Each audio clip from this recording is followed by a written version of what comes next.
Kembali lagi bersama kami di MHI yang pastinya sekarang kami nak kongsikan satu bingkisan yang cukup istimewa ini.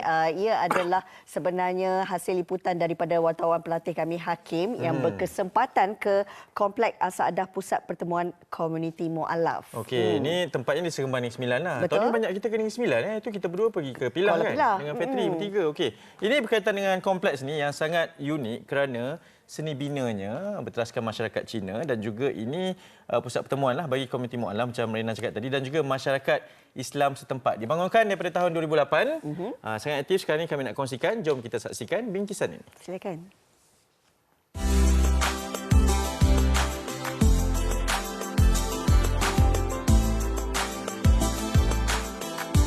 Di Seremban Negeri Sembilan, berdiri sebuah kompleks yang cukup unik dengan seni bina berinspirasikan budaya Cina.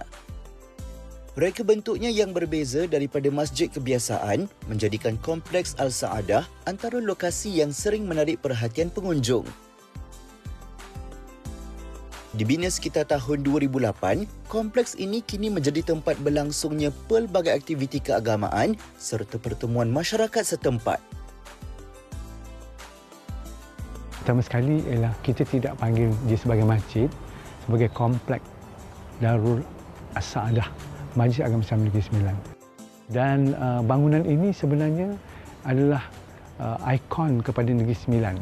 Salah satulah keunikan bangunan ini ialah reka bentuk daripada negara China, di mana rekaannya terutama di bahagian dalam berkonsepkan kepada binaan di Uzbekistan. Konsep yang kita adakan di Kompleks Darul Saadah ini dapat mencerminkan bahawa Islam tidak mengenepikan budaya dan juga bangsa dalam pelaksanaan cara hidup sebagai seorang Muslim.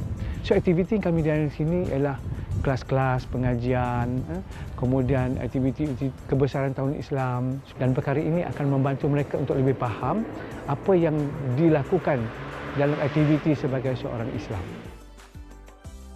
Di sinilah juga ramai saudara baru mula mengenali Islam dengan lebih dekat. Bagi mereka, pengalaman berada di Kompleks Al-Saadah menjadi sebahagian daripada perjalanan memahami kehidupan sebagai seorang Muslim. Mula-mula susah sikit lah, tapi alhamdulillah boleh tahan sampai habis lah.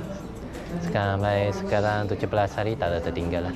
Sebelum saya masuk bulan Ramadan, saya ada cuba praktis lah 1-2 hari. Ini kiranya saya punya first time puasa lah. Ada juga dapat banyak ilmu lah dari sini juga. So binaan dia pun macam lebih kurang macam Cina punya tokong kan. Ada rasa family lah. Saya nak belajar, baru belajar Islam 2 bulan lebih. Saya cuba ni puasa. Sebab sebelum cuba puasa, saya takut saya tak boleh. Tak makan boleh, tak minum tak boleh.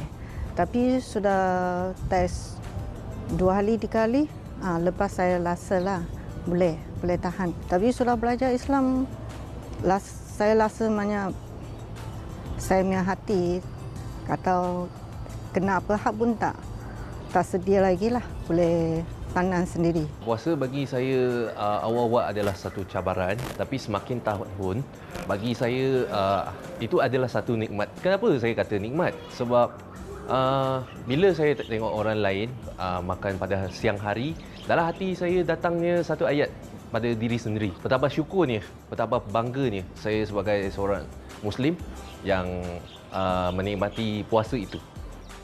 Bulan Ramadan bukan sekadar untuk kita menahan daripada lapar ataupun dahaga, tetapi juga waktu untuk kita mengeratkan silaturahim serta memperkukuhkan perpaduan dalam kalangan masyarakat. Jadi di Kompleks Al-Saadah ini, keunikan seni bina yang berinspirasikan budaya Cina dan juga kehadiran komuniti Mu'alaf menggambarkan bahawa Islam itu indah kerana ia menyatukan pelbagai lapisan masyarakat, tidak kira mengikut latar belakang ataupun bangsa.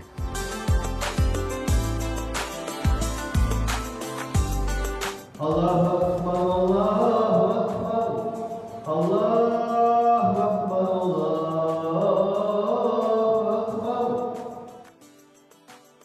Apabila azan maghrib berkumandang, para jemaah di Kompleks Al-Saadah mula berbuka puasa bersama.